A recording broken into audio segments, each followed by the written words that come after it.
dia, você nem falou bom dia direito. Bom dia para vocês. Bom dia, gente. Hoje, nesse sábado, nosso 13º círculo, né, desse ano. Interessante essa data do 13º, que é em setembro também, pós-aniversário do Paulo Freire, comemorado dia 19 de setembro, o centenário, né, o dia que ele completaria 100 anos.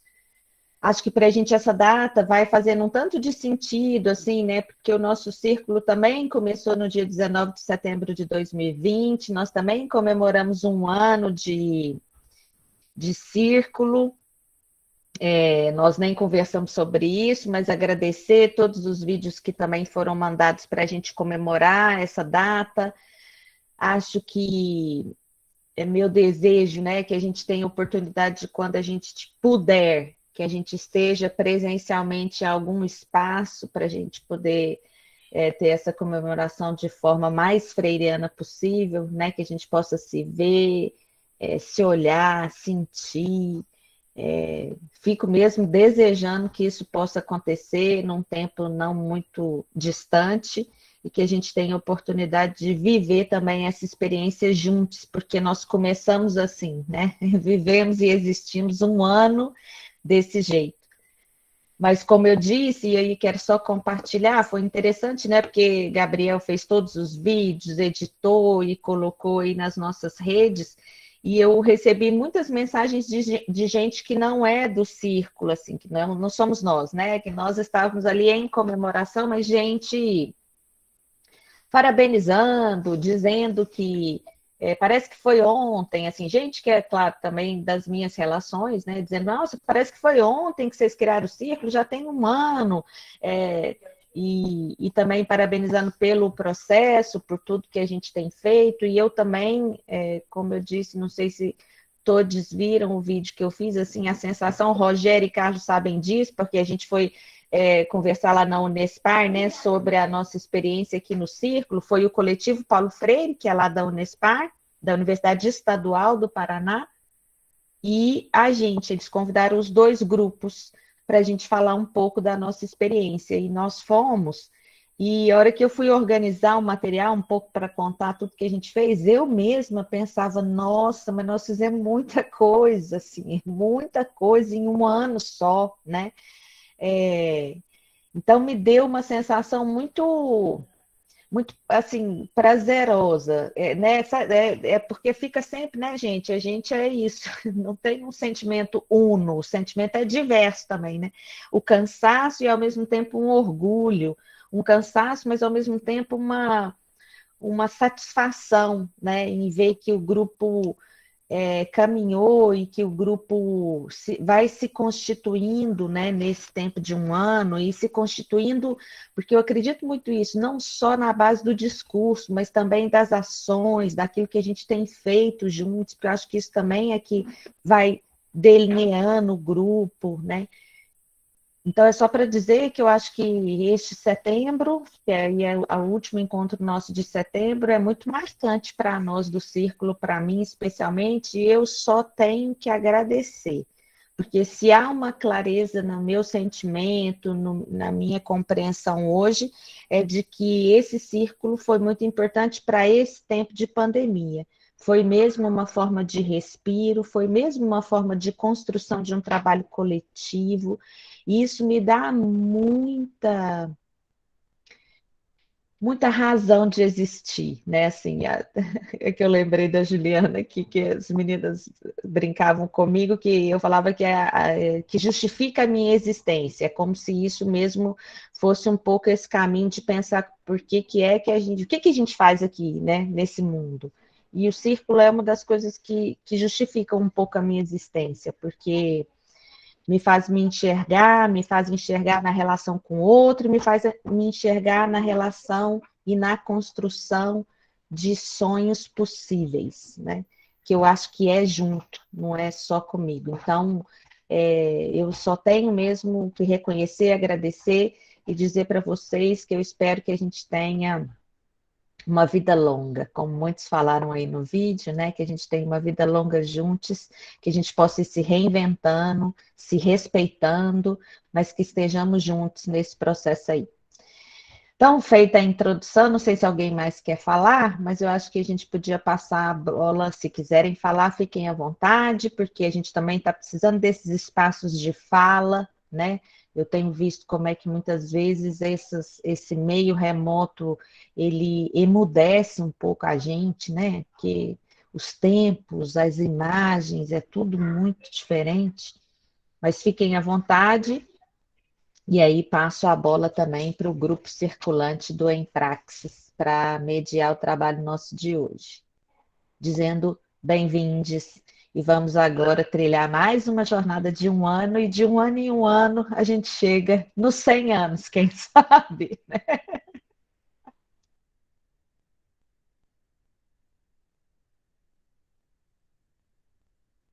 Vou botar o slide aqui. Bom dia, pessoal. Deixa eu só tentar colocar aqui, peraí.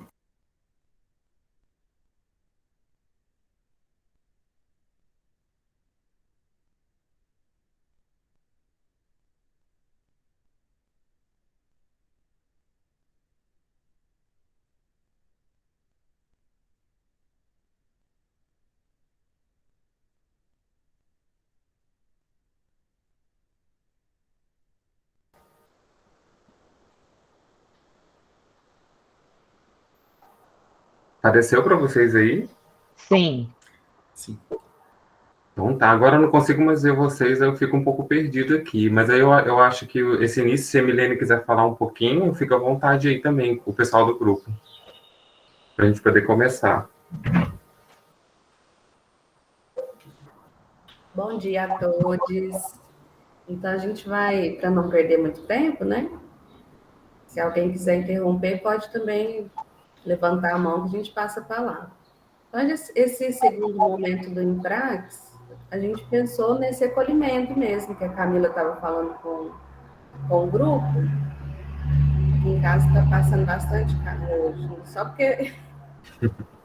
só porque é preciso falar, né? É carro, moto, enfim. Então, esse segundo momento do Emprax, a gente pensou nisso, não sei se vocês lembram da última vez que a gente falou, sobre esse momento de dar voz ao grupo, de conhecer o grupo, de partilhar essa experiência, né? Que a gente achou importante ter esse momento de compartilhar mesmo essas angústias, um momento para a gente dar como se fosse uma relaxada também, né? E aí, Maicon, pode passar os outros que a gente vai apresentando. Então, esse aí é o nosso grupo do Emprax. Faltou a Camila aqui, né? Mas a Camila já está... Ela já está junto e misturando. Então, eu, a Emilene, o Schleider, ele está trabalhando no sábado, né? Então, aí ele está mais no grupo no WhatsApp. A Sônia, o Carlos e o Maicon. Passa aí. E aí a gente escolheu uma música, a gente não, na verdade o Carlos escolheu esse Pot-Pourri, que indica tudo que a gente está passando no momento atual, né? Essa música para não dizer que não falei flores, não falei das flores, ela é ai, esqueci o nome dele. A composição dela é do... Geraldo Vandré. Isso, exatamente. Do Geraldo Vandré, e aí eu fui pesquisar o contexto da música, né? Vou até mandar para vocês aqui no chat, que é muito interessante que ele fala, analisa cada parte da música. E essa música ela foi feita, né, no contexto da ditadura, que as pessoas estavam muito quietas, paradas, e ele vem convocar as pessoas para ir para a rua, para falar se impor mesmo no movimento social, se impor, porque estava muito quietinho, né? Então, a gente achou essa música interessante nesse sentido. Vou passar aqui. Quem quiser dar uma olhada no contexto, que é muito... Eu achei assim, eu estava lendo ontem, eu achei muito interessante que ele analisa cada pedacinho da música e essa parte dele chamar, né? Caminhando e cantando. Então, Michael, conseguiu? Cadê o Michael? Tô aqui, vou botar na tela, só um minutinho. Aí a gente vai colocar aí a parte, no 5h36 os minutos. Que aí quem interpretou ela foi o Chico César. E eu acho o Chico César muito assim, para frente e bem animado. E o Carlos também deu essa sugestão dele, eu achei muito bom. Então, para dar uma animadinha assim no grupo, a gente ficar mais esperançoso, né? De viver esse momento.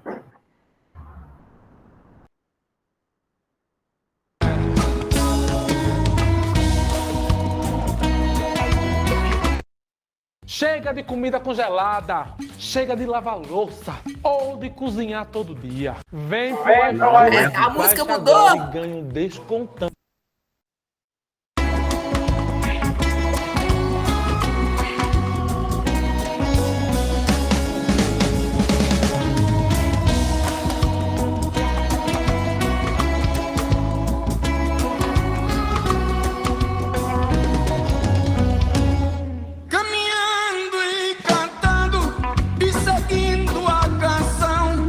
Somos todos iguais, braços dados ou não, nas escolas, nas ruas, campos, construções, aprendendo e ensinando uma nova lição. Vem!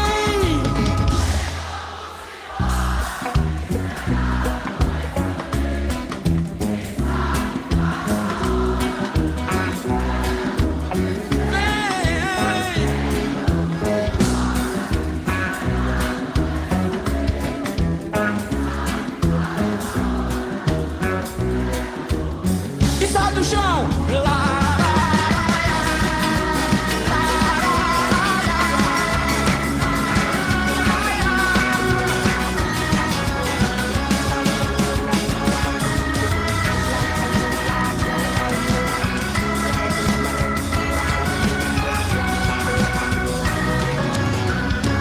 A soldados armados, amados ou não, quase todos perdidos, de armas na mão.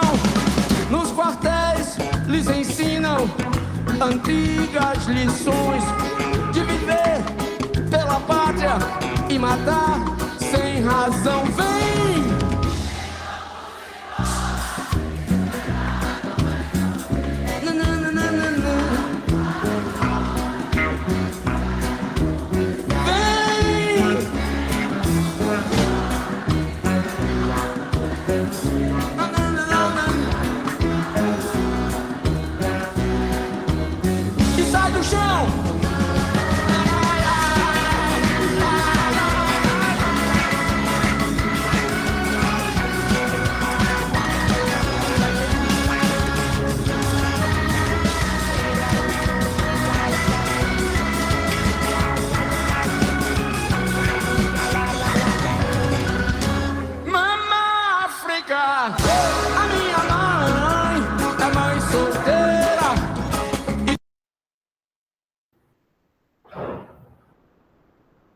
Ai, gente, ele é muito bom, né? Ele é animado demais. Quer falar, Carlos? Sim, essa música é uma música emblemática, né? Porque é uma música de luta, né? Caminhando, cantando, seguindo a canção, né? Essa questão de braços dados. E o que nós estamos fazendo mesmo, superando a distância, né? Buscando formas de nos reinventarmos durante a pandemia. Vamos caminhando de mãos dadas ou de telinhas ligadas e buscando formas, né, de nos reinventarmos. E esse nosso momento em Praxis hoje, a gente fez uma opção de falar justamente dessas nossas experiências, dessas nossas caminhadas, dessas nossas andanças, e que são construídas coletivamente, e que a gente aprende muito a ouvir o outro, a outra, né? À medida em que a gente vai ouvindo, a gente vai pensando, vai aprendendo, vai reelaborando, né? E para esse momento do Em Praxis, nós vamos hoje trabalhar com as nossas experiências, né? Vamos pensar nas nossas experiências, nos apresentarmos de uma forma mais profunda, nós convidamos cada um e cada uma de vocês a buscar aí dentro de casa algum objeto que identifique, que possa sintetizar a luta de vocês, a caminhada de vocês. Então, levanta aí rapidinho, busca algum objeto que você possa sintetizar, e aí, a partir desse objeto, que a gente vai começar o nosso momento, né, trazendo a nossa fala articulada ao mesmo. Por exemplo, eu já deixei o meu aqui perto, né, obviamente, eu trouxe a ciranda, uma ciranda entrelaçada com forró, e aí eu vou falar um pouco disso, dessa relação da ciranda com a minha caminhada. Então, fica um convite para cada um e cada uma e buscar, levantar aí, buscar, mesmo naquela brincadeira que a gente diz, vai lá e busca alguma coisa com a letra F, sei lá, com a letra M, né? A brincadeira levanta aí e busca algo que represente a sua caminhada, que sintetize a sua caminhada, em uma palavra, em um objeto, enfim.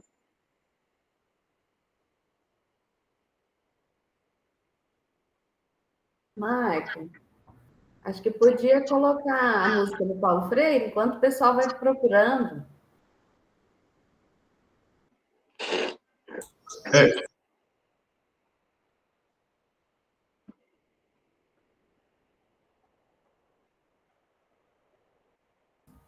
Só não pode entrar o iFood aqui, né?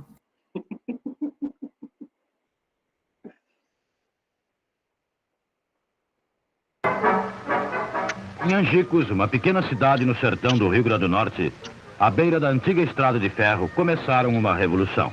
A Revolução de Angicos foi iniciada para acabar com o analfabetismo, o problema básico do Estado. Tá certo?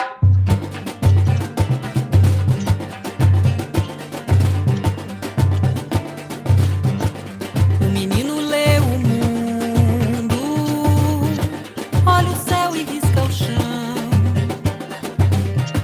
traça a linha do horizonte, silencia, vai à fonte, dança solto na amplidão.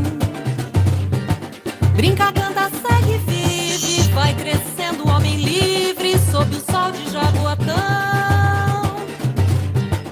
No Recife se fez mestre, em Angicos ele acende um farol que vai bem fundo, uma luz feita pro mundo, de uma nova educação. Canta a bela melodia, traz a velha fantasia, rompe com qualquer prisão.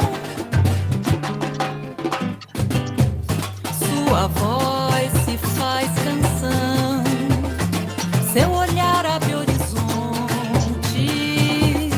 guarda a força da semente, vive o mestre em quem aprende, esperançar por esse chão. Vamos reaprender o Brasil, Esperança por esse chão. vamos reencantar a nação, Esperança por esse chão. vamos cantar a vida de novo. Paulo Freire morre não. Vamos reaprender o Brasil, Esperança por esse chão. vamos reencantar a nação, Esperança por esse chão. vamos cantar a vida de novo. Paulo Freire morre não. Vamos reaprender o Brasil, Esperança por esse chão. vamos reencantar a nação, Esperança por esse chão. vamos cantar a vida de novo. Paulo Freire morre não. O menino lê o mundo, olha o céu e risca o chão, Risca o chão. traça a linha do horizonte, silencia, vai à fonte, dança solto na amplidão. Brinca, canta, segue, vive, vai crescendo o homem livre, sob o sol de Jaboatão. No Recife se fez mestre, em Angicos ele acende um farol que vai bem fundo, uma luz feita pro mundo, de uma nova educação. Canta a bela melodia, traz a velha fantasia, rompe com qualquer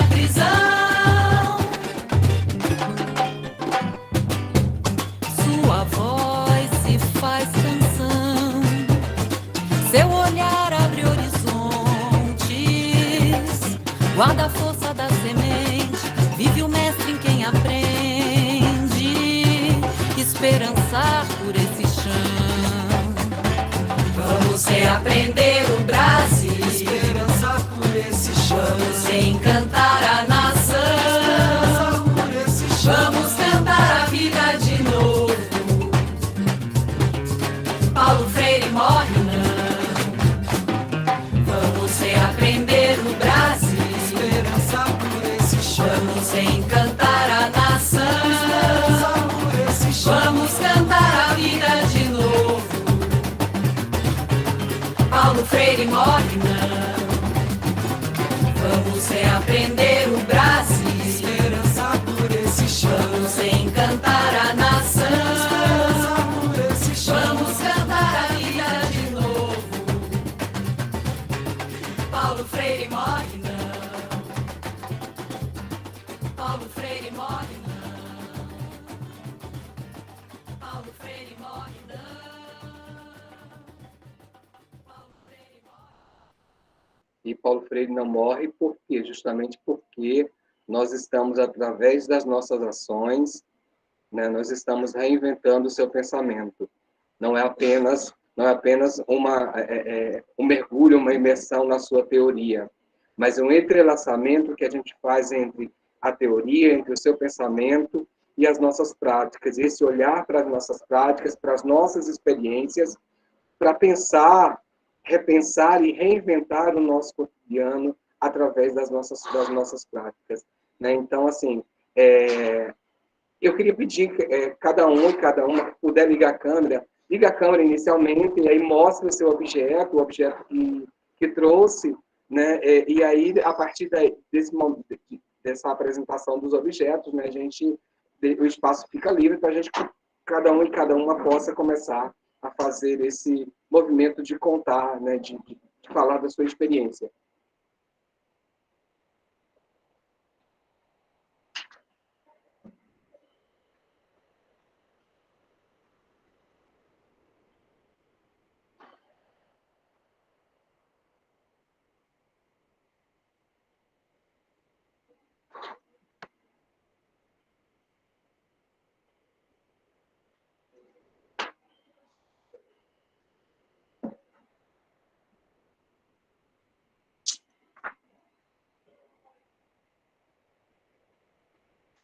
Então, diante disso, o que esses símbolos, que esses elementos, né, que esses objetos representam na nossa vida? Como eles traduzem a nossa caminhada? Como eles traduzem esse fazer acontecer que a música já trouxe inicialmente, ou esse não deixar morrer Paulo Freire que a última música trouxe? O que eles podem contar? O que eles dizem sobre a nossa história? E aí a gente abre o espaço, como eu já disse, a intenção do E-Praxis hoje é que a gente, ao invés de pegar uma experiência em si para falar, mas que a gente se apresente, que a gente fale um pouco das nossas experiências, né? E aí de forma democrática mesmo, o Rogério já levantou a mão, né? Que bom. Vamos lá, Rogério. Eu vou começar aqui. Eu tentei tirar um ali, mas não consegui. Fiquei pensando em alguma coisa que representasse a minha caminhada. Não sei se vocês viram aí. Eu queria trazer só essa aqui, mas acabou que elas estavam todas juntinhas, igual eu queria estar com vocês, assim, todo mundo juntinho num espaço só. Esses aqui representam aí algumas participações em corridas. Antes da pandemia, eu corria bastante, treinava, participava de provas começando aí com 5 km, 10. Quando eu fiz 30 anos, eu fiz minha primeira maratona. E interessante pensar que a corrida, apesar de ser um esporte teoricamente individual e que você pode praticar sozinho, na verdade, a corrida, para mim, representou durante uma boa fase aí tanto uma preocupação assim com um esporte de certa forma bem democrático, você não precisa de muitos equipamentos e tal, mas é um esporte que por meio do qual fiz muitas amizades, e para mim a melhor coisa que tinha era cada um no seu tempo também, assim, né? Tinha gente apavoradão, indo mais rápido, eu ia de boa na minha ali, mas era sempre assim, nos reuníamos, tanto durante a semana, quanto aos finais de semana, para estar juntos, fazer uma coisa que gostávamos, e os momentos de prova também, né? E assim, essa representatividade aqui por meio das medalhas, né? Medalhas de participação, obviamente nunca ganhei, não tenho um porte aí de atleta, né? Era mais a coisa da participação mesmo, mas representa, assim, né? Vários, inclusive, passeios, assim, às vezes em uma estrada de terra ali em Cruzeiro dos Peixotos, em alguma cidade aqui próxima, ou aqui em Uberlândia mesmo, mas sempre assim, estar com pessoas que a gente gosta, e o da corrida era legal também, o momento da corrida, aproveitava, tem uma coisa da saúde, mas o melhor das corridas era o pré-prova e o pós-prova, e durante a pandemia foi uma coisa que abalou bastante também o fato, assim, né, de não ter as provas, né, obviamente, aí agora estamos começando a retomar, por causa o pessoal a vacinação está avançando, ainda que numa velocidade bem menor do que gostaríamos, mas, assim, estão mudando os protocolos, mas a coisa, assim, mesmo nessas provas que estão começando a acontecer novamente, não pode ter aglomeração antes nem depois, então muita gente fala assim, mas qual que é o propósito disso? Como é que eu vou para a corrida só para correr? Não tem, assim, a assessoria antes, não tem comer ali, lanchar, ou beber uma cerveja depois, porque depois de correr, nem que seja assim, 2 quilômetros, tem que tomar pelo menos umas 5 cervejinhas ali junto com a galera toda. É isso, é estar juntos. E eu acho que isso também representa muito disso, assim, né, do círculo, que eu tinha pegado um outro aqui que estava mais à mão, que é do Centenário Paulo Freire, uma servidora lá de patrocínio fez algumas lembrancinhas que a gente enviou para os debatedores e tal.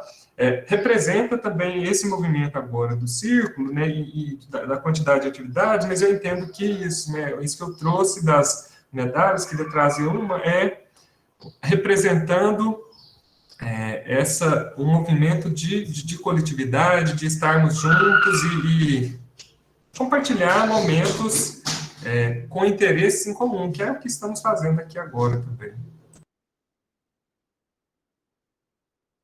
Mais alguém levantou a mão que eu não vi? Camila, pode ir, Camila. Porque aí a gente vai empolgando e animando os outros. Isso. Que eu acho que é essa mesma ideia. Eu sabia como eu sou, só para vocês entenderem, né? O tanto que eu sou diferente mesmo. Eu gosto tanto da surpresa que eu não fiz antes. Então, agora eu fiquei meio no desespero aqui, pensando o que eu ia falar, mas eu não queria que fosse algo que vocês já vão saber naturalmente, assim, né? Na nossa convivência. Então, por isso que eu tive que ir lá buscar, que são esses 2 bichinhos de pelúcia, não sei se vocês conseguem ver com toda... Engraçado é porque eu não estou me vendo aqui, não sei o que eu fiz, enfim.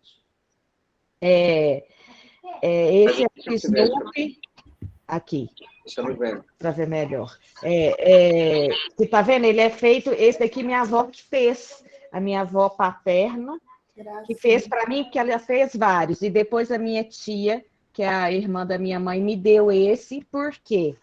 Porque eu, quando perdi minha mãe, eu substituí por ter um objeto, e meu objeto era o Snoopy.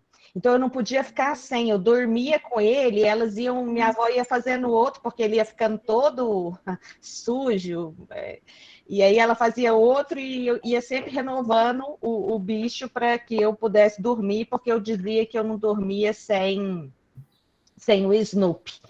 Então, acaba que eu tenho até hoje, vocês estão vendo, né? A gente guarda num saquinho aqui e fica meio que uma lembrança desse tempo mesmo, que foi um tempo de uma perda muito significativa, né? Que é perder a mãe. Eu perdi a mãe muito jovem, não sei se vocês sabem, mas eu perdi minha mãe com 6 anos. Então, isso foi a forma com que minha avó, minhas tias acharam de tentar minimizar a perda, ou ter essa coisa que tem hoje, tem uma tal de naninha com bebês, que eles também fazem isso, né, para o bebê também se apegar a alguma coisa. Eu acho que esse Snoopy cumpriu um pouco esse tempo. Depois é claro que a gente vai desfazendo disso, né? A gente não precisa mais, a gente vai vendo e vai substituindo por outras tantas, e talvez até pela ausência presente na gente o tempo todo, porque isso não tem jeito de suprir, né? É uma ausência que vai ser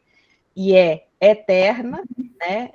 Não há como substituir, mas há como lidar com ela. Eu acho que é isso, assim. Eu só queria compartilhar com vocês nesta hora, assim, todo mundo sempre que, quando vê isso, fala, e olha, até o olhar é de dó, né, das pessoas. Ai, coitada, como deve ter sido difícil viver sem a mãe, tão criança e tal. E é mesmo. É difícil mesmo, mas acho que eu tive um tanto de outras sortes na vida, né? Eu tinha muitas tias, eu tive muitas pessoas muito importantes na minha vida, e o meu pai foi um ser humano que, para mim, nesse momento foi muito importante, porque vocês sabem, assim, nessas histórias de novelas são muito reais, né?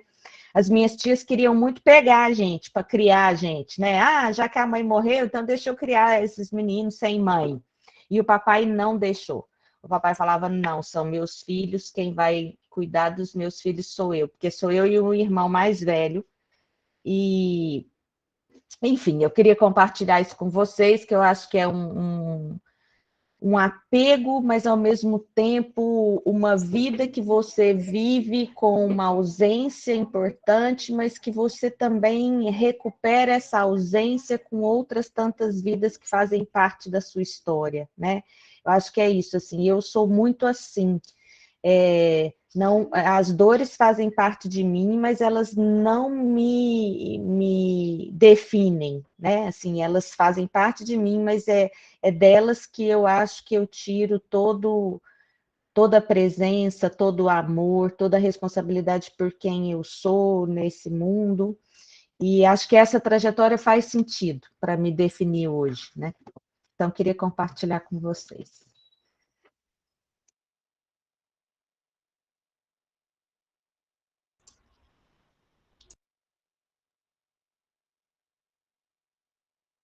Hilda? Bom dia a todos. Achei muito linda a fala, tanto do Rogério como da Camila, e me veio à cabeça um conceito muito usado na saúde, né? Que eu sou da saúde, né? Eu sou uma cuidadora, né? Que é o amparo, né? Sem amparo, não há vida, não há vida. Todos estão aqui por ter um amparo, né? O amparo inicial da família, do pai, da mãe, do cuidador, depois o amparo das coisas que ele ama fazer, o amparo do acolhimento. Então, assim, acolher, afeto, amorosidade, isso, assim, ele literalmente ele tem a ver com a vida, né? E com a perspectiva que essa vida seja longa, né? Enquanto você tiver amparo, né? E, assim, a gente sabe que os grandes adoecimentos, principalmente mentais, têm a ver com essa falta de desamparo, né? E esse sofrimento nosso tem a ver com isso, né? Nós temos que ter amparo de todos os nossos lados, né? Nós não estamos tendo nem amparo político, então a gente está nesse sofrimento por conta desse desamparo, né? A gente quer um amparo, né? Isso faz parte da essência humana, né? E a gente só conseguiu chegar até aqui porque alguém amparou alguém, né? Isso até o final dos nossos dias. E, assim, o que eu trago para vocês nessa pandemia é, assim, tem 10 anos que eu trato minha saúde de forma mais natural, porque eu não tive muita resposta com a biomedicina. Remédio não me faz muito efeito, geralmente faz efeito contrário. Eu tive adoecimentos muito graves, né? E eu sou cuidadora, né? E eu sou da enfermagem e, assim, a vida inteira eu cuidei de pessoas. E, assim, eu sempre ficava muito frustrada por tudo que a gente fazia, por mais que a gente se esforçasse, as coisas não andavam. Gente, era quase como uma sentença de morte, determinados acontecimentos na vida das pessoas. E eu, muito curiosa, né, filha, né, de negro e índio, imagina, né, a pagelança está no sangue, né, mas foi adormecida, né. E a gente vem de origem humilde, então, assim, eu vim de um lugar em que se tratava com as coisas da terra, né, porque não tinha condição financeira e nem tinha acesso, né, não tinha médico, não tinha nada, né, quando eu era criança. Então, a gente tratava era com os chazinhos da mãe, os xaropes, as sementes e tal. E aí, quando eu vim fazer enfermagem aqui na UFO, eu esqueci, adormeci essa natureza, né? Essa natureza, essa essência que eu fui criada e de onde eu vim, né? E aí, com os meus adoecimentos causados literalmente por esse ritmo frenético de vida, eu percebi que eu precisava tentar algo maior, porque eu não tinha plano. Na época, a medicina não me deu plano B, né? Eu tive tumores intestinais e, assim, eu estava condenada, né? Tem 12 anos essa história, na verdade, né? Ela tem a idade do meu filho caçula, né? Com 9 meses, eu desenvolvi tive que fazer cirurgia. Tumores inoperáveis, não responde a químio, rádio. Falei, putz, agora eu vou morrer, né? Eu vou deixar meu menino de 9 meses e um de 5, né? E o de 5 era doentinho. Falei, nossa, que situação. Aí eu apelei para tudo, né? Para religião, para tudo, né? Para fitoterapia, para tudo. Tudo que aparecia, eu falei, bom. E aí, no final desse histórico, né? Aí eu fui lá para Barretos, que era um centro melhor, né? No caso do câncer que eu tinha. E aí, o que acontece? Esse olhar, eu comecei a perceber que todo aquele adoecimento, conforme hoje é dito, foi uma construção social, que tinha a ver com os determinantes sociais de saúde, né? Tinha a ver com as minhas escolhas, o meu abandono, né? Tinha a ver com políticas públicas, tinha a ver com estilo de vida, tinha a ver com tantas coisas, e aí não tinha jeito. Ou eu tentava reverter isso, ou eu estava fadada à morte mesmo. Quer dizer, a gente sabe que ninguém vai sair vivo dessa história, mas eu queria viver mais um pouquinho, né? Porque 2 meninos lindos, e uma mãe, né, que eternamente ela sempre foi assim, como a gente acabou assumindo o papel de mãe da mãe, ela tem alguns anos. E aí eu comecei a me tratar com fitoterapia. E eu comecei a me sentir bem. E aí eu comecei a me olhar, a ver essa desconexão minha com a minha essência indígena, minha essência negra, minha essência dos povos, né, dos povos da floresta, que se trata com ervas, né? E assim, aqui em Uberlândia eu tive acesso à acupuntura. Resolvi fazer uma formação, né? Estou assim, terminando essa formação muito longa. Nossa, os tratados de acupuntura são muito complexos e assim, é maravilhoso. E eu trago aqui uma maquete, né, na visão da medicina chinesa, com todos os meridianos, né, e a gente vê os pontos, né, nesses meridianos, são canais onde passa energia vital, e cada pontinho desse, ele é usado, a gente faz combinação de pontos para buscar um bem-estar maior, né, dos desequilíbrios internos, que são as emoções, dos equilíbrios externos, que são os fatores da natureza, e também para controlar fatores que não são internos nem internos, que são ligados aos acidentes, aos descasos políticos, as questões que a gente não consegue controlar, né?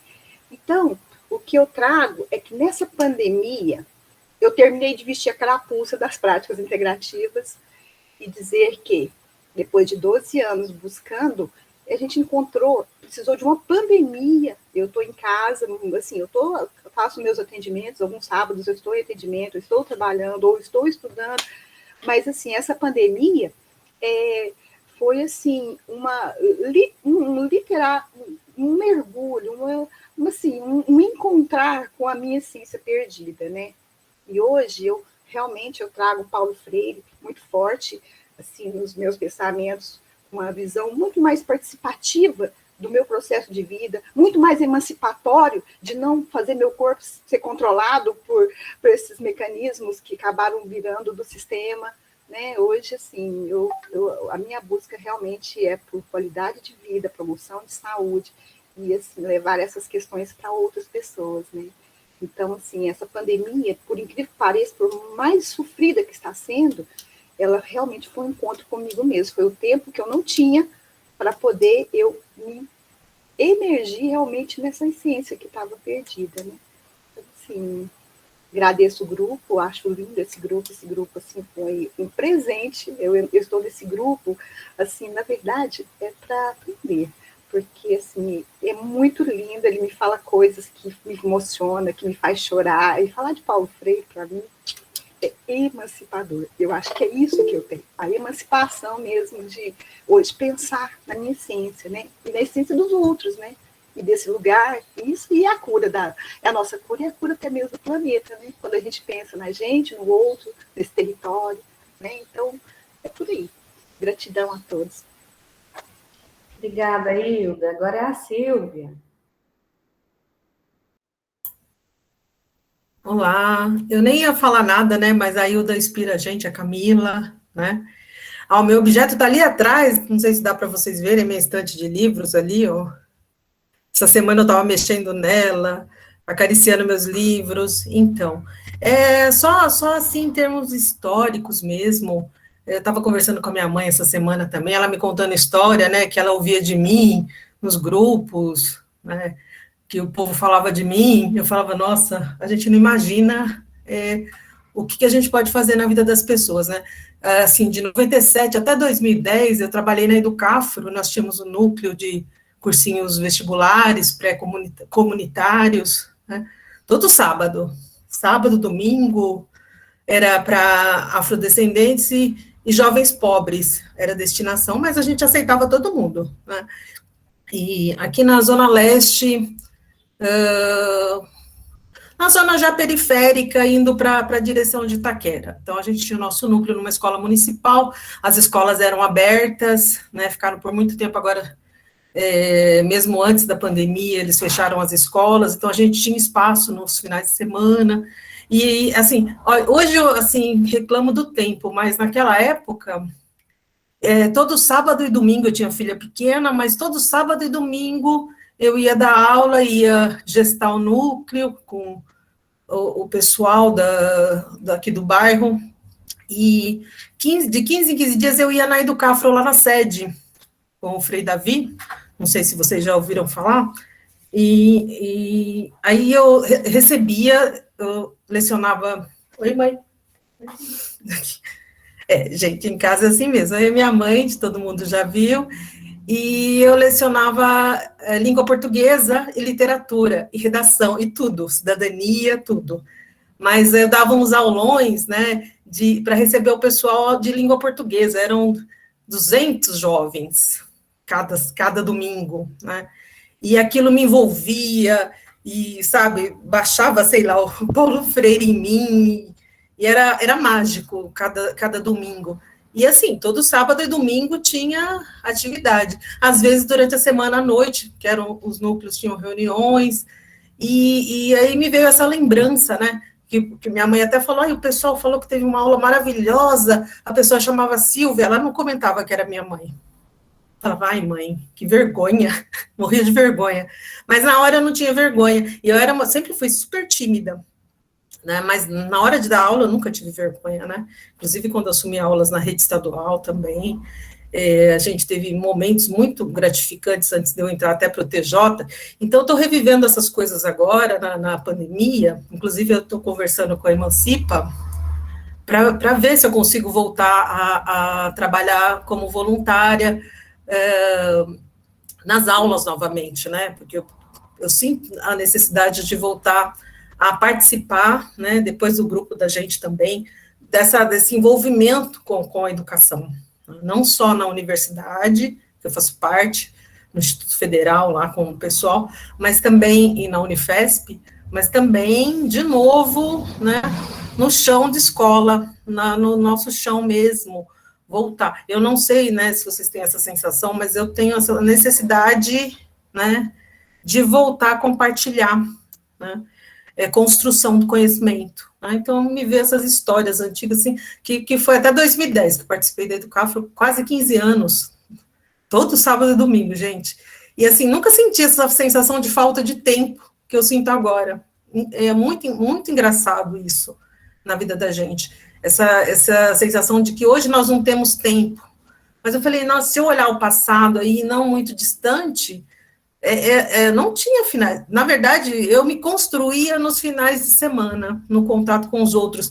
E aí, muita gente, muitos jovens entraram na universidade, né, tinha a questão da Educafro, não tinha Enem, não tinha ProUni, a rede ainda não estava em expansão, né, acho que na época o Lula estava trabalhando com o Haddad na expansão da rede de universidades, então era muito difícil O jovem mais carente não tinha cotas ainda, a gente estava lutando por política de cotas nas universidades federais, então era muito difícil para os jovens entrarem nas universidades naquele período. Então a gente trabalhava sem parar na formação deles, para que eles enfrentassem os vestibulares, né, para ter um mínimo de condição para concorrer àquelas vagas. Né?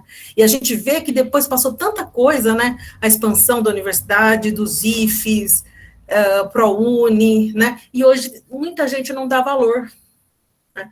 Só que naquele período, como era difícil um jovem carente, que às vezes não tinha dinheiro da condução, a gente promovia almoço comunitário, dava apostila, enfim, era todo um material, e era muito complicado, era muito difícil, né? Tudo era muito complicado.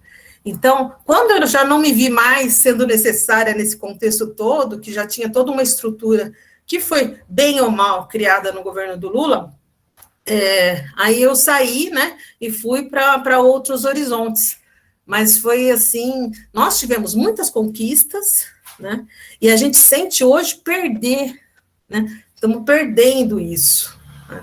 Então, muito importante para o ano que vem. Camila falou do ano que vem, eu falei, nossa, é melhor agora, ou você dá um tempinho, porque o ano que vem vai ser muito pesado. É isso, gente. Obrigada.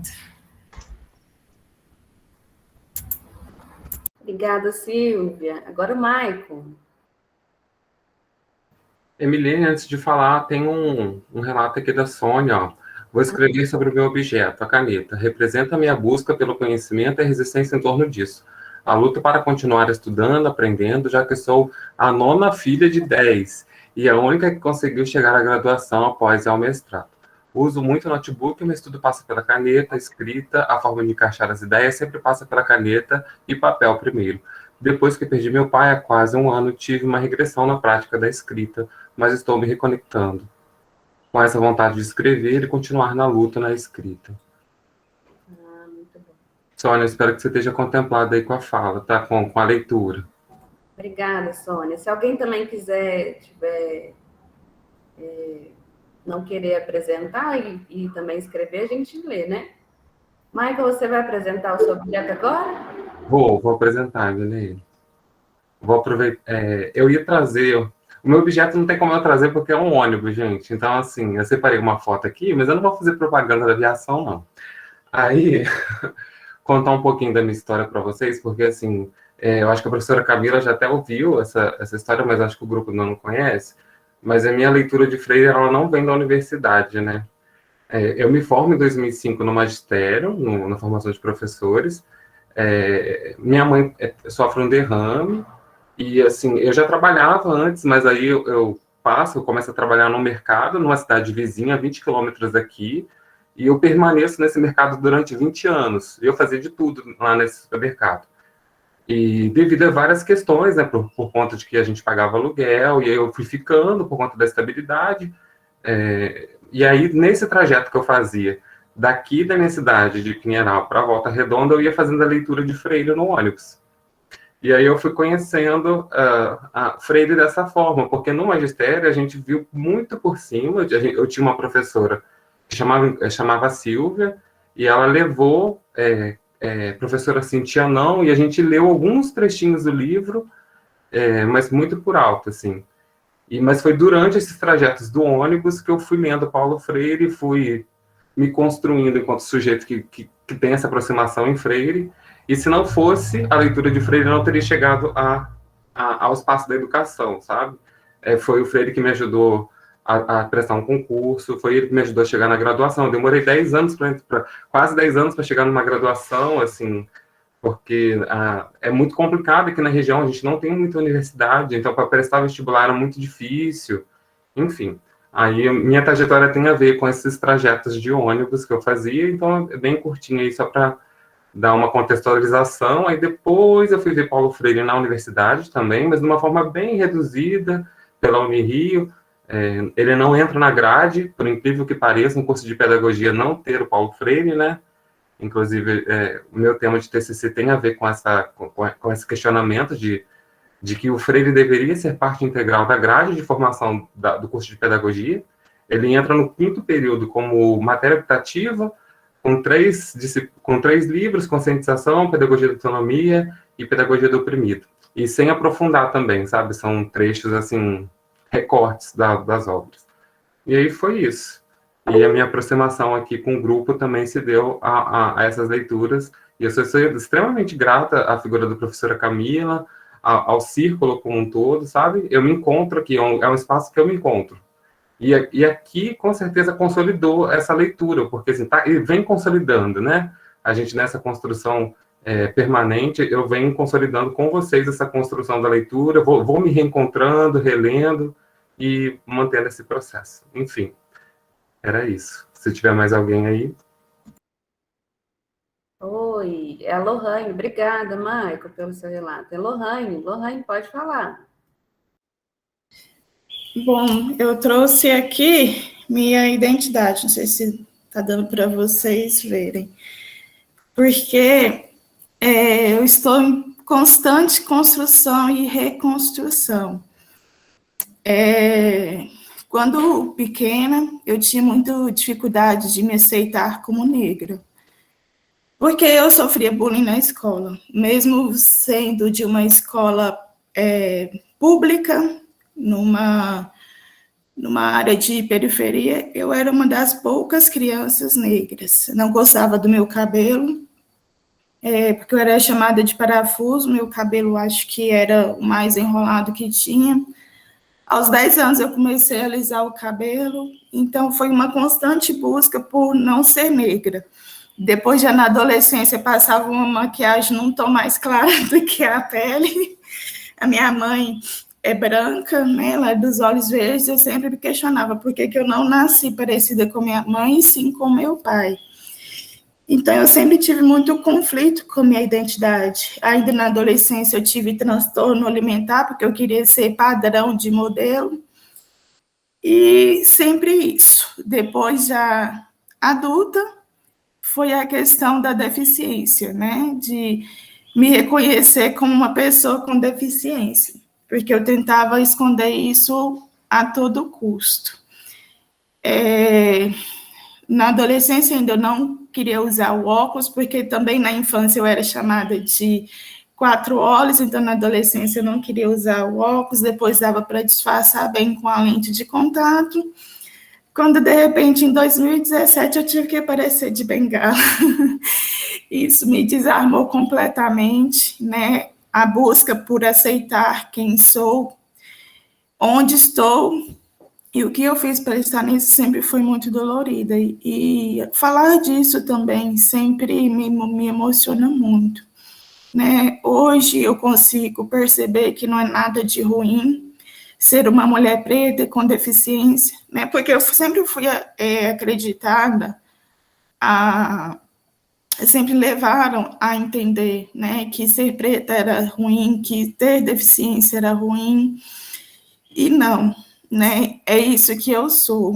E encontrar com Paulo Freire, com o que Paulo Freire acredita e sempre expressou em suas obras, me ajudou a libertar de todos os preconceitos da sociedade e me aceitar, e me reconhecer, e ainda me colocar numa posição de luta, numa posição de justa ira, né? Como ele fala lá em Pedagogia da Autonomia.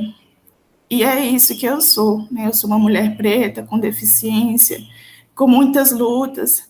Eu sou filha das instituições públicas, né, desde a educação básica até a superior. Eu sou filha da assistência estudantil. Eu sou filha das políticas públicas de inclusão. Então, isso também faz parte de mim. Hoje eu entendo, né, porque antes de conhecer Freire, eu era totalmente apolítica.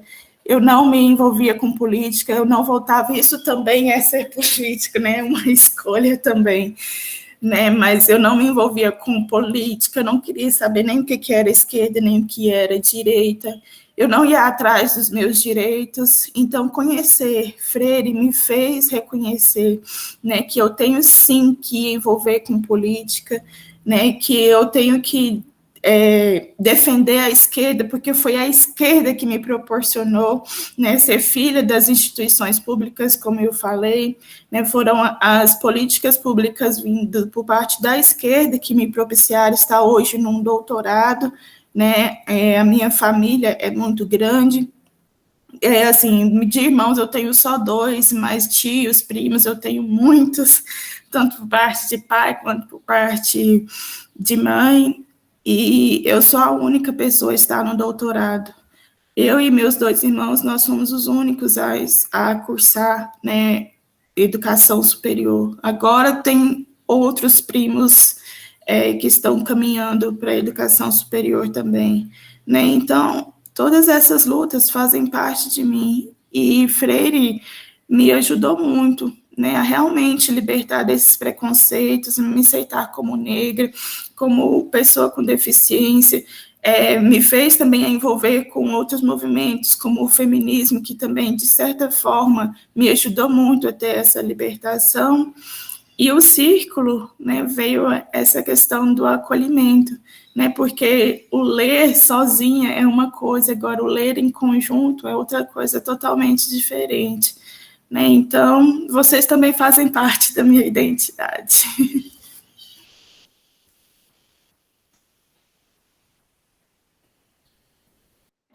Muito bom, gostei muito.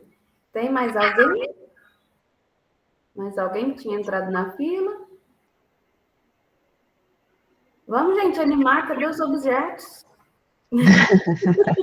É importante todos falarem, né? A gente pensou nesse... Porque a gente também quer falar. Você quer falar, Carlos? Pode falar, fala você primeiro. Não, só reforçando que a gente pensou nesse momento, justamente no momento em que todos falassem, né? Ó, a Lana levantou, animei alguém. História. Lana. Então, eu peguei esse livro aqui, que é o título dele, Educação Física Cuida do Corpo e Mente. Aí vou tentar, porque vocês vão falando tanta coisa assim, vou resgatando tanta coisa na minha memória também, que vai... Mas assim, por que eu escolhi esse livro, né? Como objeto, poderia ser vários outros aqui, mas esse livro aqui, para mim, ele é muito importante porque foi o primeiro livro, assim, que na minha graduação eu li, e é um livro de 1993, super atual ainda. Por quê? Porque é um dos livros, assim, que faz a junção, ou que traz a aproximação da educação física com os princípios, os conceitos que Paulo Freire trabalha. E, recentemente, até num evento que eu estava acompanhando da área da educação física, o autor do livro estava presente e estava falando desse momento aqui, né? E por que isso? Porque quando eu entrei no curso, minha família, né, mora em Quirinópolis, é uma cidadezinha bem do interior do Goiás, hoje aí tem no máximo 50 mil habitantes ainda, e na época, quando eu fui pensar, né, na história de um ensino superior, eu queria muito fazer magistério, mas como eu era muito nova, o curso só era à noite, eu tive que optar por fazer, na época, o tal do colegial. Aí eu tive que optar, pensar, o que eu vou fazer, né? Eu fui fazer educação física. Então, saí lá daquela cidadezinha de 50 mil habitantes, na época nem 50, hoje é 50, né? Devia ser uns 35, mais ou menos, assim. E ir para Uberlândia, eu chego em Uberlândia, um contexto totalmente diferente, ninguém da minha região ali, então foi um caos na minha vida, gente. Mas eu vinha com uma visão de educação física muito tradicional, que é a maioria que a gente tem hoje ainda, infelizmente, nas escolas, né? E esse livro, para mim, foi uma luz, assim, né? Eu falei, gente, mas é totalmente diferente daquilo que eu aprendi a minha vida toda. E foi a partir daí que isso é uma marca para mim, porque eu não sei se eu faço certo, mas eu tento fazer o meu melhor naquilo que eu acredito. E eu me lembro de uma passagem, não sei se a Camila vai lembrar, a gente trabalhou no Objetivo. E, assim, normalmente as escolas, elas querem o esporte pelo esporte, escola particular, principalmente, quer mostrar, né, para os pais o que está sendo feito ali. E a diretora, apesar de eu gostar muito dela, assim, né, ela tinha uma visão muito complicada da educação física e vivia me cobrando algumas coisas. E eu me lembro que aí a gente tentou organizar, nós organizamos uma competição, mas eu fui organizar a partir daquilo que eu aprendi ao longo da minha formação, né? Que a competição ela poderia existir, mas ela não poderia ser no sentido de os melhores, né, se sobreporem àqueles que não vencessem, né, que tinha que ser um momento de partilha, de festa para todo mundo, onde todo mundo pudesse participar e a comunidade da escola pudesse estar junto também, os professores das salas de aula. E eu conto isso para os meus alunos até hoje, gente, porque eu lembro, assim, que todos os alunos participaram, eu lembro de aluno ajoelhando no chão porque o time estava perdendo e queria entrar, e eu falei, não vai entrar, você vai respeitar o seu momento, porque a gente construiu as regrinhas juntos ali, as normas da competição, né? Mas todo mundo participou. Mas eu nunca vou esquecer da fala da diretora. No final ela disse assim, finalmente você fez alguma coisa. Gente, assim, você trabalhar a vida inteira, né? Eu trabalhei 1 ano e pouco na escola, assim, mas você partindo dos princípios de trabalhar com historicidade, a formação dos alunos, aí você ouvir isso de uma pessoa é muito difícil. Mas eu nunca deixei de acreditar nessa educação física.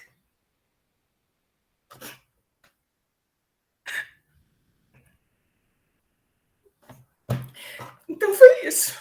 Esse livro, para mim, marca a minha vida. E o grupo é esse reencontro com isso, sabe? Eu fiquei um tempo parada, assim, mas nunca deixei de acreditar nisso. E estou me reencontrando, assim, com Paulo Freire, que sempre acreditei. E que tem marcado, assim, para mim, a forma que eu tento trabalhar com os alunos na graduação. Não sei se da melhor forma, mas naquilo que eu acredito. Isso. Gente, vocês não choram não, que eu choro junto. Que lindeza, eu Lana. choro juntinho.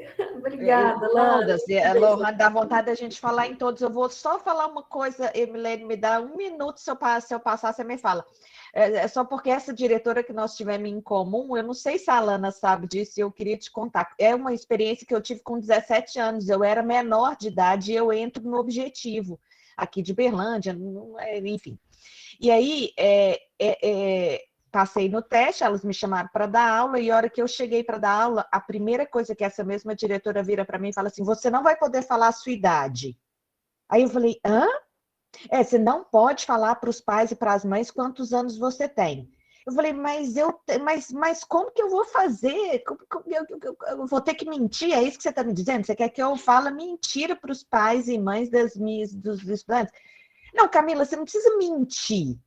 Mas você não fala a sua idade para eles. Eu falei, mas e se me perguntarem? É claro, né, gente? Eu tinha uma cara de menina, eu tinha 17 anos. A hora que chegou a primeira pergunta, na primeira reunião de pais. Então, eu lembro que eu saí correndo da reunião de pais e falei, perguntaram. E agora, eu vou falar que eu tenho quantos anos? Eu não sei quantos anos, então eu falo que eu tenho.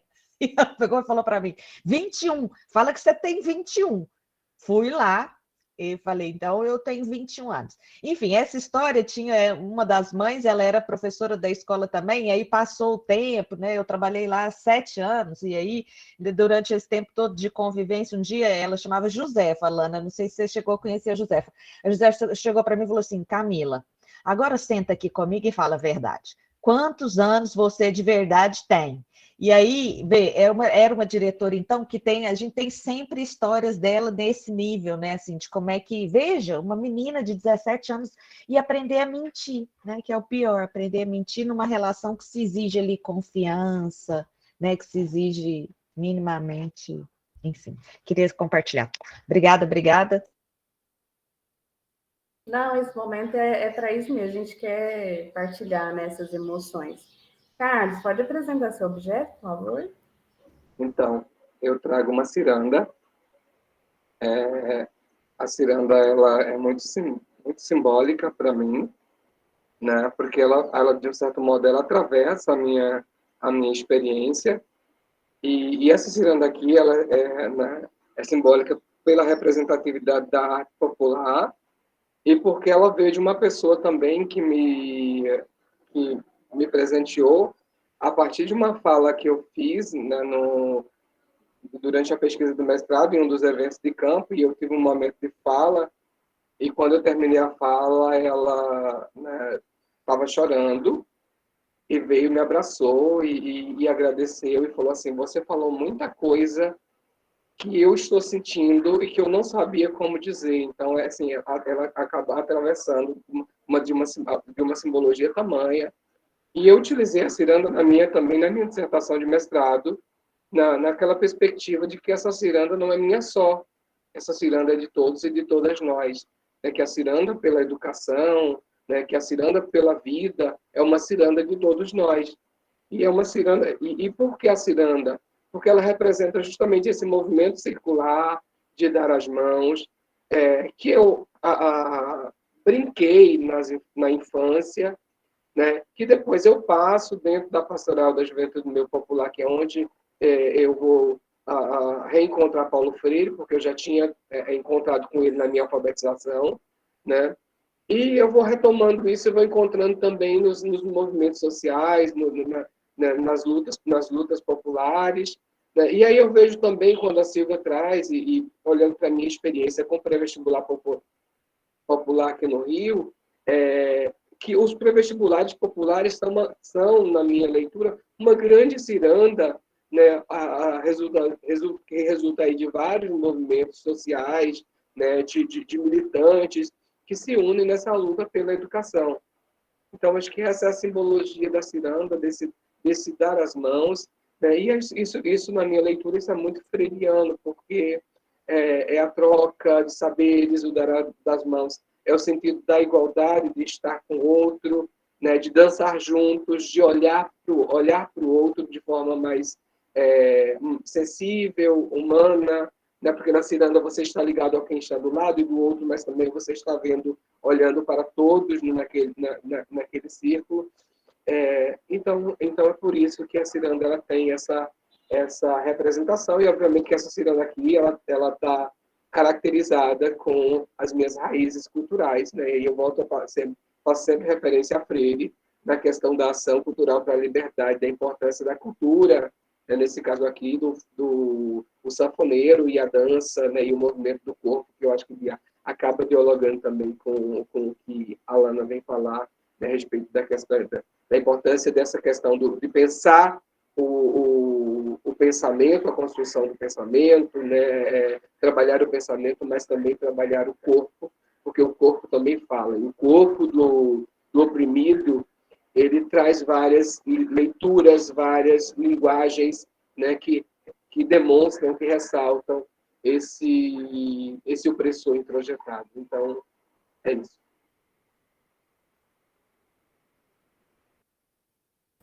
Obrigada, Carlos. Vinícius?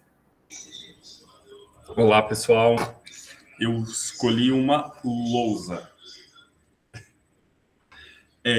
Eu escolhi esse objeto porque eu acho que é o que marca um pouco sobre a minha trajetória e, sobretudo, aquilo que possibilitou o encontro aqui com vocês. Quando eu fui fazer licenciatura, eu não fui fazer licenciatura porque eu queria ser professor, mas eu fui porque eu entrei para o seminário, né? E aí eu fui fazer filosofia. E assim, tinha o sonho de ser padre, então aquilo me motivava muito, né? E quando eu entrei para o seminário e comecei a fazer licenciatura, eu tive professores assim incríveis na minha jornada. E uma me marcou de forma muito especial. E quando eu via, né, ela lecionando... também que legal! Quando eu fui, né, ter aula com ela, eu comecei a me despertar para a docência. E assim, eu comecei a sentir um desejo muito grande de ser professor. E eu via que o ser padre não me tocava mais, como ser professor estava brotando dentro de mim. E assim, eu acho que foi sobretudo esse encontro com esses professores, né?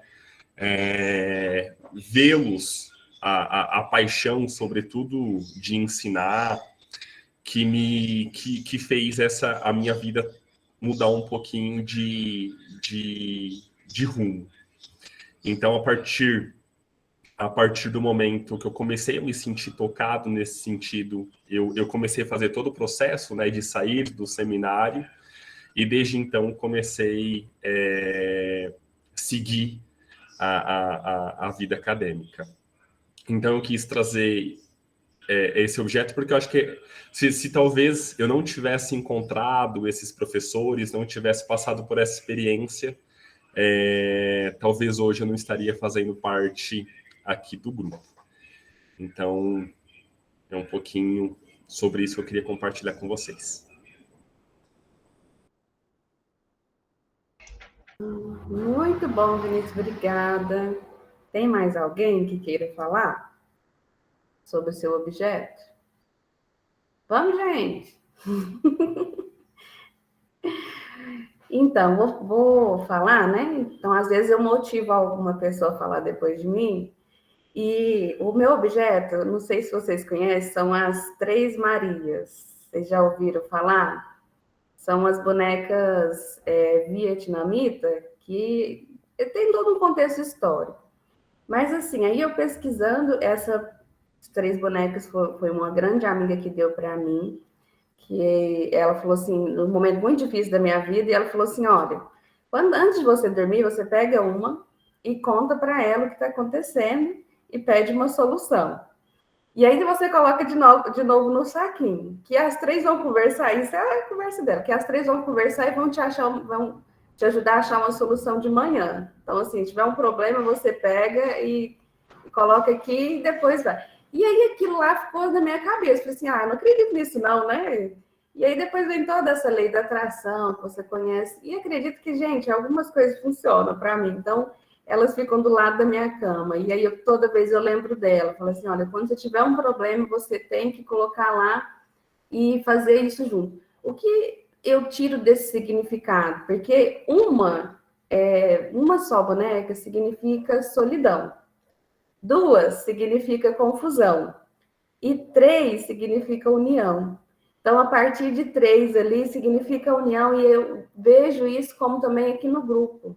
Porque uma pessoa sozinha, a gente fica muito solitário, fica pensando em todos os problemas, em tudo que não vai dar conta de fazer, ver aquele discurso horroroso do nosso presidente lá em Nova York, aí você fica desesperado. Mas quando a gente está junto, que seria o mais de 3, né, que a gente está aqui, acho que 16 pessoas ou mais, a gente se sente mais confortável e a gente tenta resolver mais os problemas, né? Ou achar alguma solução para amenizar esse problema. Então, eu fiquei pensando assim, que a minha amizade com toda essa trajetória da educação popular, com Paulo Freire, me trouxe grandes amigos. E eu estou fazendo amigos e amigas e amigos de toda forma, né? Então, assim, na universidade, com os meus professores, que foi ali que eu consegui me abraçar e caminhar com o Freire, com meus outros grupos de pesquisa, que eu fico, assim, encantada em ver a posição dos meus professores frente a essa realidade que a gente está fazendo, né, que a gente está passando, quer dizer. E aí, eu falei assim, eu vou levar elas, porque a gente tem que pensar isso, que 1 é solidão, 2 é confusão, 3 é solução. Então, a gente tem esse coletivo e significa muito circo para mim. Então, é nesse sentido, tá, gente? Eu estou muito feliz de estar participando e a gente está aí junto, pensando em tudo e tentando fazer aí um trabalho melhor e esperançar em Freire, né? Porque esse momento atual a gente está vivendo desafiador, complicado, mas a gente sabe que não estamos sós. A gente está agindo coletivamente. Então é isso. Tem mais alguém? Débora, apresenta seu objeto para a gente, a trajetória, por favor. Bom dia, eu fico muito feliz e agradeço o compartilhamento de todos e de todas, né? É muito bom estar aqui com vocês e poder aprender, né? E poder evoluir com vocês também, nesse momento que é isso, a cada respiro é um esperançar, né? Então, eu trago aqui o livro, O Quilombismo, do Abdias Nascimento, que é um livro que me traz esperança, né? É um livro que me faz conjugar esse verbo, né? porque a gente já teve aqui mais cedo alguns relatos sobre essa questão do preconceito, né? E o Abdias, por si só, é um homem que traz essa esperança, né? De tudo que ele foi, de tudo que ele ainda é. Ele, particularmente, me inspira muito, né? É uma pessoa que, enfim, foi em todos os campos possíveis, em todos os campos que ele foi muito exitoso. Então, é uma personalidade negra brasileira que me inspira muito. E o livro Quilombismo, ele me traz esse reencontro, né? Com esse aquilombar, né? Ele me traz ele me instiga a reconhecer esse verdadeiro aquilombar, porque às vezes a gente pega um conceito e deturpa tanto esse preconceito, né? Todo mundo vai falando tanta coisa, e aí você fica perdido, e aí quando você vê realmente esse conceito de aquilombar, aí você consegue compreender melhor as coisas, você consegue contribuir verdadeiramente, né, com esse sentido. Então, o quilombismo, ele me traz isso, né? Essa conexão África-Brasil, né? Essa conexão que nós temos aqui no Brasil com as matrizes, com as religiões de matriz africana, com a cultura africana, né? E que é tão presente, que nos forma tanto como povo brasileiro, né? E que às vezes a gente vê tão silenciada, né? Sofre tanto preconceito. Então, esse livro é um livro que tem me remetido muita esperança e tem me trago muita força também para seguir, para continuar lutando.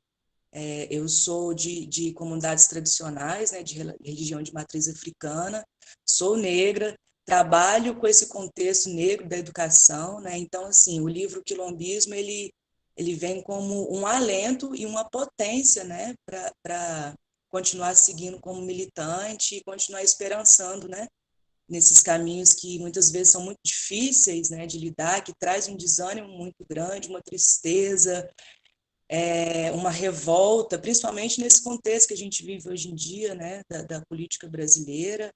Mas é um livro que traz esse alento, né, que fala que é isso, é preciso continuar militando, mas militar sozinho também é impossível, né? Então, a importância do aquilombar, né, a importância desse verdadeiro conceito, né, de trazer o outro consigo também, né, porque juntos somos mais fortes, e isso é um fato que eu trago como filosofia de vida. É impossível fazer algo sozinho, né? A gente precisa aquilombar, a gente precisa ter os nossos, porque só assim a gente consegue vencer, enfim, essas questões todas que estamos vivendo hoje em dia. Ô, Débora, mas aproveitando você aí, conta aí do seu livro, já que não tem gente inscrito, porque nós circulamos lá no WhatsApp, aproveita a deixa, conta para nós, assim, que a oportunidade de falar com a autora, gente, é única, né, assim, o que mobilizou para a escrita do livro, como foi aí esse processo, só conta para nós.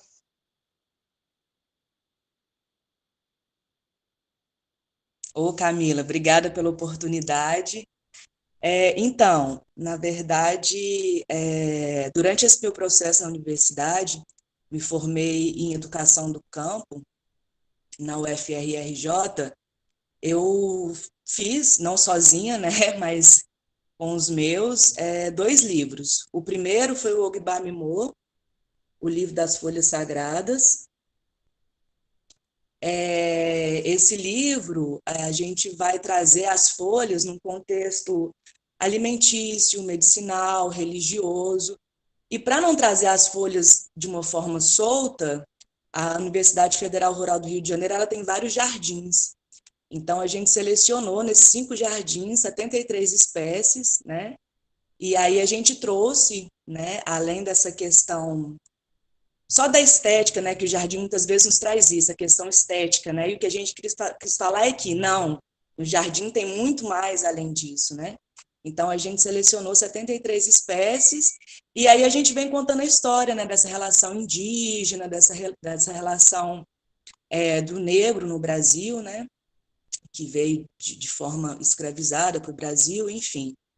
E aí o livro, o Ogba Mimo, o livro das folhas sagradas, ele traz essa relação, né, que a gente precisa enxergar as folhas, as espécies vegetais, para além só de um contexto estético, né?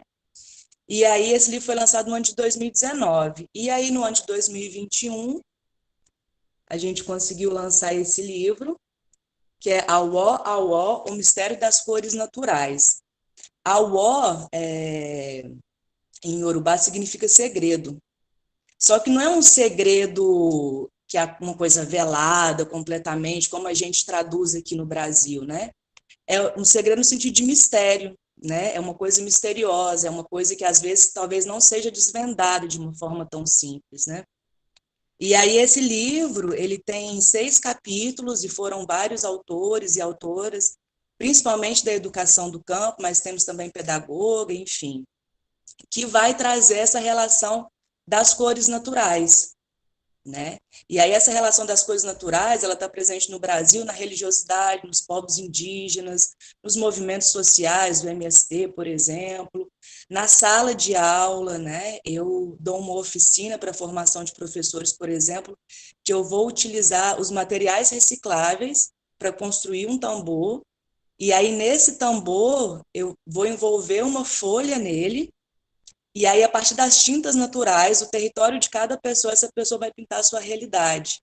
Então, são coisas da subjetividade do sujeito, do território, que a gente tenta trazer a todo momento, né? E exaltar essa cultura, né? Que muitas vezes é esquecida. Em um dos capítulos também, nós temos o prazer de ter um africano, o Abiolá, que ele escreve sobre arquitetura africana, porque em África, a tinta natural, no período de colonização, ela foi libertadora, porque as mulheres, ao pintarem as casas, elas conseguiam se comunicar através de símbolos. Então, assim, a tinta natural, ela é presente, ela é resistência, ela é cultura, ela é saber, né? Ela é história, e é muito pouco falada, né? Então, o que esse livro ele tenta trazer é essa questão, né? Que nós precisamos enxergar esse outro Brasil, né? Que muitas vezes é silenciado, que muitas vezes sofre muito preconceito, né? Então, o que o livro vem trazer é isso, né? Que a gente precisa criar outras formas de ver o Brasil, que a gente precisa valorizar esses outros Brasis que não são valorizados, que não são vistos, né? Com uma devida forma, né? Eu agradeço, Camila, pela oportunidade de estar falando aqui. Muito obrigada para todo mundo. Débora, já está aí todo mundo falando para você colocar as referências aí, porque tá vendo como é importante, às vezes coloca lá no WhatsApp, mas é tantos WhatsApps que a gente recebe por dia, por hora, por minuto, por segundo, que a gente às vezes passa despercebido, né? E a ideia da praxis, né, gente, é um pouco isso. Veja como é importante a gente se conhecer, para a gente se reconhecer também no outro, né? Quando te vejo falar, Débora, eu fico com a pergunta assim, por que a gente não aprende isso na escola? Que seleção que a gente faz, que é uma seleção branca, ocidental, eurocêntrica, por quê, né, assim, aí eu tenho um amigo que fala assim, uai, Camila, porque a seleção, ela tem uma escolha, né, a seleção de que é o conteúdo escolar tem uma escolha, assim, de que, então, sempre me vem essa pergunta, né? Como é que a gente transforma esse conhecimento em um conhecimento que de fato é importante para as nossas raízes, para a nossa identidade? Porque esse conhecimento embranquecido, ele desprega a gente desse lugar, né? Porque parece que eu estou vendo uma história, um conteúdo que não é meu, não faço parte. Então, isso aí, né? O Paulo Freire me ajuda a entender, esse desenraizamento, né, faz com que a gente não se conscientize mesmo de quem somos, porque é assim, né? Legal. Sim, só para complementar rapidinho, não querendo ocupar mais o tempo, mas assim, quando eu pensei nesse livro, eu pensei justamente nesse sentido. Quais são as pessoas que vão falar? Então, quando a gente fala de tinta relacionada aos indígenas, é uma indígena que vai dar o depoimento dela. Quando a gente fala da religiosidade, eu falo porque eu posso estar nesse lugar de fala, né? E aí eu quis trazer nesse livro também essa relação de docente com discente. Então, vai ter muitos capítulos que tem essa escrita do docente e do discente junto. Né? Foi muito conflituoso, deu muito pano para a manga, mas é isso, a gente não buscar esse trabalho diário, de estar juntando as coisas, de estar aquilombando, né, nesse certo sentido, a gente vai continuar só na teoria e a prática fica esvaziada, né? Então, assim, foi um livro que teve muito conflito, né? Teve, enfim, mas que no final de tudo ficou lindo, ficou maravilhoso e que eu tenho certeza que vai gerar bons frutos. Eu estou pelo celular, então eu não sei se eu consigo compartilhar aqui, mas se eu não conseguir aqui, eu vou mandar os 2 links de download lá no grupo, tá bom? Obrigada mais uma vez.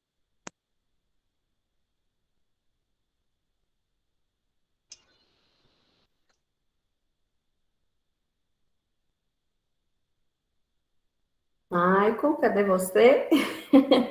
Nós temos mais uns minutinhos. E... cadê o Michael? Aí, o Michael. Voltei. Gente, é muito bom ver vocês. Está sendo, assim, muito gostoso mesmo, né? Da gente se conhecer mais, porque falta esse espaço para a gente, né? Principalmente agora no online.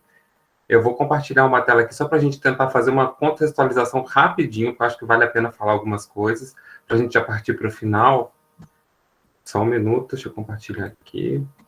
Eu não gosto de botar a tela, que eu não vejo mais vocês, eu fico aqui, ó, sem entender o que está acontecendo. Peraí.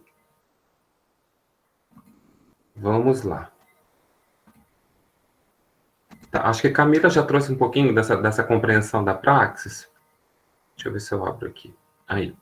Né, o quanto é importante a gente estar fazendo esse momento de parar para refletir, para pensar, né? Porque não é só a ação, tem a reflexão. Então, a praxis e o movimento de reflexão, que é originado do latim, e tem uma explicação básica aqui sobre o contexto da palavra reflexão, da gente estar fazendo esse retorno a essa reflexão. E aí, durante a construção das nossas reuniões, a gente pensou o quanto que esse momento de pausa da praxis é um retorno também às nossas histórias. E aí veio em mente A Sombra dessa Mangueira, do Paulo Freire.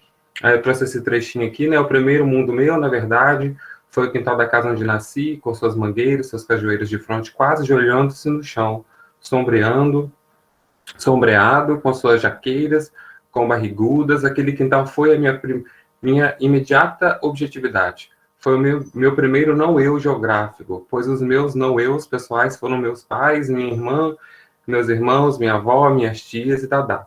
Foi com esses diferentes não-eus que eu fui me constituindo como eu fazedor de coisas, eu pensante, eu falante. Assim, o que dizer, né?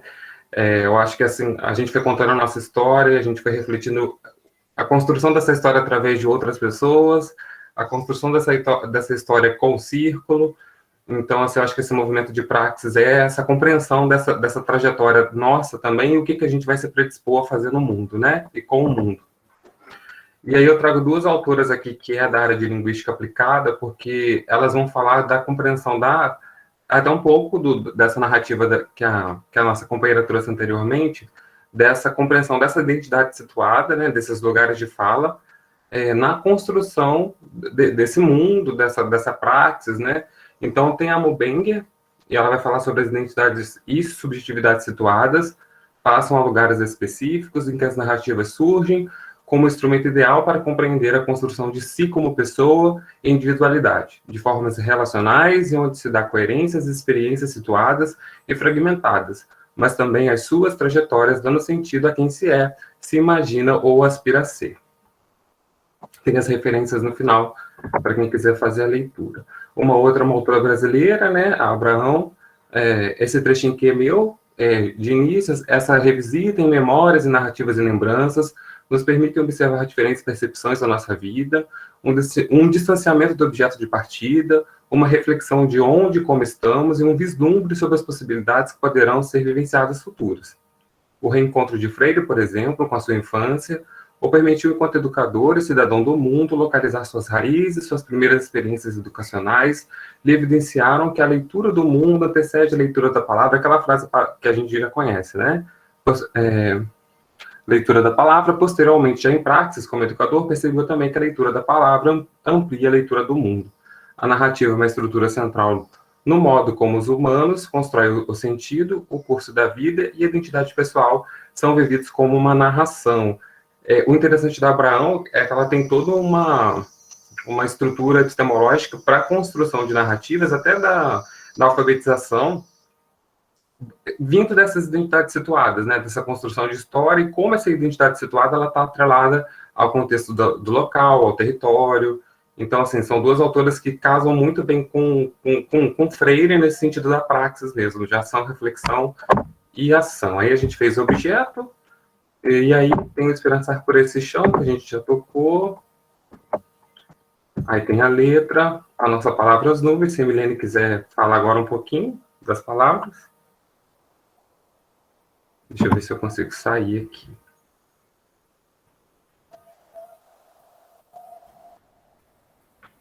Então, pessoal, essa que a gente fez a proposta da nuvem de palavras, quando vocês puderem entrar, se possível entrar agora, né, para depois não esquecer, e avaliar o nosso encontro de hoje. E aí, o que eu fui fazendo enquanto vocês foram falando os objetos? Eu fui escrevendo as palavras principais que vocês fizeram e fiz uma nuvem. Vou mandar aqui para o Michael compartilhar, para vocês verem que interessante as palavras que apareceram, as palavras mais incidentes. Michael, compartilha para nós a tela, por favor. Só um minutinho que eu estou tentando abrir aqui, né? Tá no WhatsApp, e meu WhatsApp web está fechado. Só um minutinho. Michael, acho que enquanto você vai partilhando, eu acho que eu posso ir lendo o poema síntese do nosso encontro de hoje. Pode, claro, deve. Não sei como é que, assim, em termos das rimas, mas eu fui tentando fazer uma síntese. E eu digo o seguinte: quem sabe faz a hora, não espera acontecer. Sabe, ensina e aprende.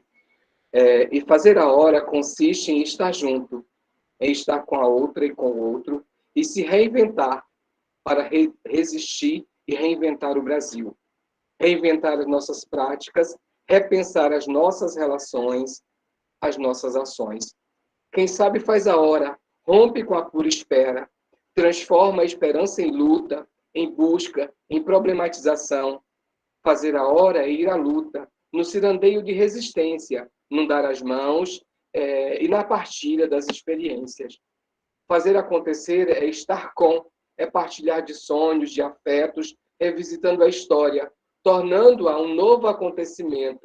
É cuidar da outra e do outro, do próprio corpo, é cuidar da vida tecida de relações.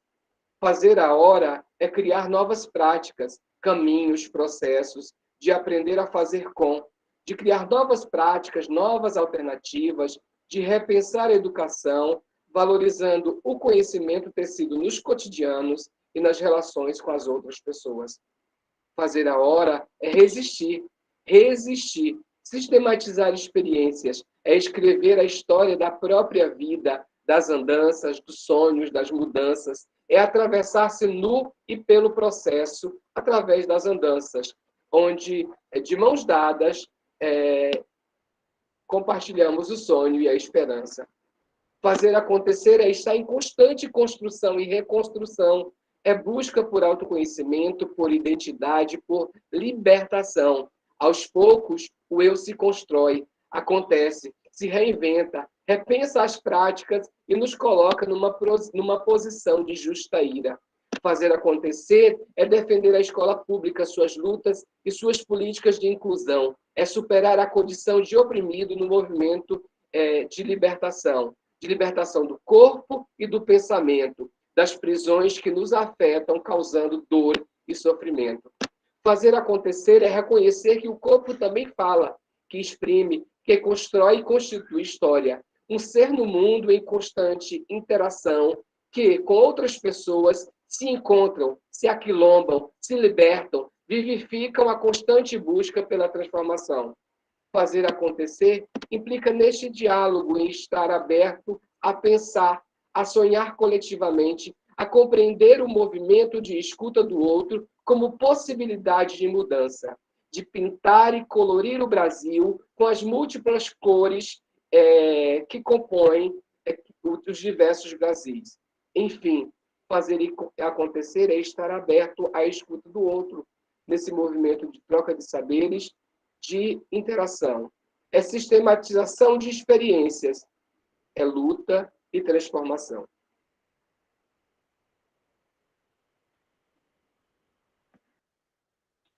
Espero ter conseguido muito lindo. e apropriar essas múltiplas dessas múltiplas Essa falas. habilidade do Carlos, eu não tenho. Então, gente, aí eu fiz aqui ó, uma nuvem para vocês verem as palavras que mais reincidiu, né? Paulo Freire, sabe que mais fiquei assim encantada? Ó, mãe, luta, grupo, vida, livro, pessoa, negra, educação, planeta, política.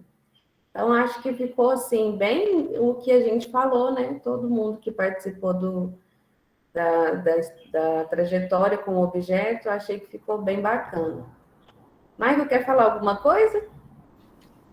Acho que não, menina. Acho que a gente está caminhando bem, né? A gente já está no finalzinho. Isso, nós estamos caminhando para o encerramento. Camila, essa aqui é, por enquanto, a nuvem de avaliação, que vocês colocaram lá a palavra, né? A Camila mandou aqui. Então, é isso aí, acolhimento, né? Esperança, afeto. Acho que tudo isso avalia bem o Empraxis de hoje, né, gente? Eu acho que eu senti tudo isso aqui, muito importante esse momento, né, Camila? É. Não, é só para a gente entender, né? Tem uma das coisas, e a gente, eu acho que tem feito, vocês têm visto, assim, o Empraxis é o lugar que a gente está construindo, como todos os outros tempos e espaços que a gente tem feito aqui no Círculo. Mas o Empraxis, para mim, é o que é mais mobilizador, porque ele é o mais desafiador no sentido da coerência freiriana, né? Como é que a gente também não racionaliza demais as experiências, ao mesmo tempo também não se perde no meio das subjetividades. É como a gente andar com aquilo que é importante da nossa objetividade e, ao mesmo tempo, não desprezando as subjetividades. Então, é sempre para mim, como professora, como pessoa, o mais desafiador, assim, como é que a gente vai lidando com esta ação, esta reflexão, esse agir e este pensar sobre, né, que nos... porque essa eu queria só para a gente ir pensando sobre isso, mas assim, o que eu tenho visto é que essa categoria da praxis é uma categoria, para mim, central para compreender o Paulo Freire, assim, porque ela vai dizer muito dessa coisa do distanciamento entre a realidade e o discurso, né? Entre a teoria da prática, entre questões que a gente, quando se né, das nossas origens, das nossas identidades e daquilo que a gente faz. Então, tudo isso que a gente falou aqui hoje, tanto que é importante a gente recuperar isso, identificar isso, levar isso em consideração para as nossas decisões, escolhas, mesmo nos espaços coletivos, né? Enquanto a gente não se reconhece, como é que a gente reconhece o outro? Como é que a gente se relaciona se a gente não sabe quem a gente é de fato, né? Esse movimento, e ele não tem parada, né, gente? Todas as falas aqui, eu não quero nomear, mas assim, se a gente for identificando as falas, as trajetórias, né, o movimento que a gente faz, que é esse movimento reflexivo o tempo todo, né? Do que é importante para a gente, né? Enfim, vou lembrando de tudo que vocês disseram aí, e como se as coisas vão se ressignificando. Porque as coisas são ressignificadas para a gente no encontro com o outro, na relação que eu estabeleço com o outro, né? Então, isso é fundamental. E o Empraxis, ao dar, eu acho que nem é essa parada, porque a gente fala parada, mas assim, é este momento de reconhecimentos identitários, de reconhecimento das importâncias, dos sentidos que a vida tem e faz para a gente, é muito importante numa relação coletiva, né? Porque é isso que a gente viu hoje, uma história do outro faz a gente pensar, nossa, eu não tinha visto isso, nossa, quanto tempo que eu convivo com a Alana e eu não sabia dessa história que ela contou hoje, com o Rogério, nunca, se alguém me falasse, o Rogério corre, tem medalha, eu ia falar, não é o Rogério que eu conheço, enfim, um tanto de coisas que se a gente não der tempo para esse tipo de de construção, né, que também né, que a gente não pode desprezar, porque ela também está na gente, está na constituição do grupo, né? Eu acho que a gente nega um pouco desse humano que a gente busca também no Paulo Freire. Então, eu quero dizer que foi muito legal, assim, eu particularmente vi aí as avaliações, claro, de vocês também, do acolhimento, da amorosidade, da esperança, maravilhoso, né, porque ali é isso, essas que aparecem maior é porque tiveram maior incidência, assim, mais gente falou isso, né, então, ancorada também nos olhares de vocês, eu acho que foi uma manhã diferente do que a gente tem habitualmente feito no círculo, mas eu coloco como importante para esse nosso processo de constituição de um grupo. Então, agradeço demais o grupo circulante, vocês por falarem. Acho que também quem não falou, né, para não ficar com a sensação, eu não falei, é assim mesmo, é assim mesmo. O silêncio também fala, o silêncio também representa, né? Então, teremos os nossos tempos, teremos as oportunidades e teremos também a chance de quem quiser, quando quiser também, ter a oportunidade de falar. Muito obrigada e passo de novo para vocês a bola. Não, é só isso mesmo, né? A gente queria agradecer, passou uns minutinhos aí, 6 minutinhos, e com essa canção do Caetano Veloso, vamos dar tempo, né? O tempo também, esse tempo, a gente precisa desse tempo, não desesperar, não ficar com tanta ansiedade, que o dia passa. E aí, então, vou usar 2 minutos só, porque como hoje também falei da infância, eu queria ter falado, não falei, eu vou mandar para vocês pelo link do WhatsApp, é uma atividade que é paga, mas vocês sabem que eu faço teatro e tem um grupo de teatro onde eu faço teatro, que é a Trupe dos Truões, aqui em Uberlândia, e ontem eles lançaram um espetáculo, gente, que chama Infâncias Roubadas. Eu vou compartilhar com vocês, porque vai ter hoje de novo, e vale a pena demais dar conta. Quem não tiver o que fazer nesse sábado à noite, eu super recomendo. É um soco no estômago, mas um soco no estômago daqueles que você gosta de levar, sabe? Que você fala, nossa, eu precisava ouvir isso, eu precisava ver essa peça, eu precisava sentir isso. Então, eu super recomendo, vou mandar para vocês depois aí o link.